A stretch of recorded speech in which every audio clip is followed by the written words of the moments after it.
Help! I have white flies and spider mites on my herbs and in my vegetable garden, tomatoes, peppers, and eggplant. How can I get rid of white flies in a way that I can still safely eat my vegetables and herbs? Thanks, and this is Miss Ann. All right, Mr. D, we got to get rid of those white flies, but we got to do them safely, right? Yeah, because she wants to eat. Right. Herbs and vegetables. And she started out saying white flies and mites. And spider mites. And then she said white flies. Then she said, yep. Right.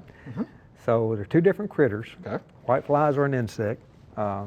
Mites are not. Right. You know, they're.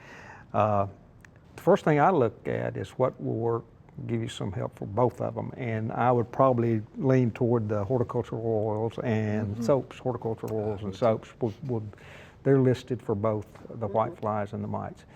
If you continue to have problems, and one is worse than the other, bifenthrin is an insecticide that's listed for white fly control on vegetables.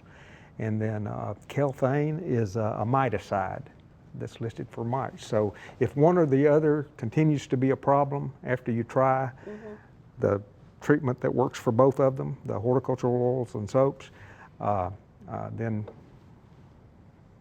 treat them with a rifle. You know, whichever one is the problem, you treat with the product that's recommended for it. And you know what might help is yellow sticky traps.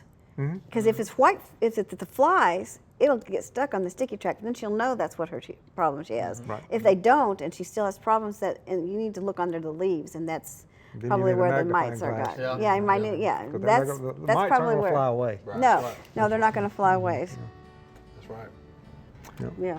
Yeah. So yeah, again, yeah, the oils, yeah, the soaps, yeah, but then that doesn't control it. Yeah. Heavy artillery. Thanks for watching the video. We hope you enjoyed.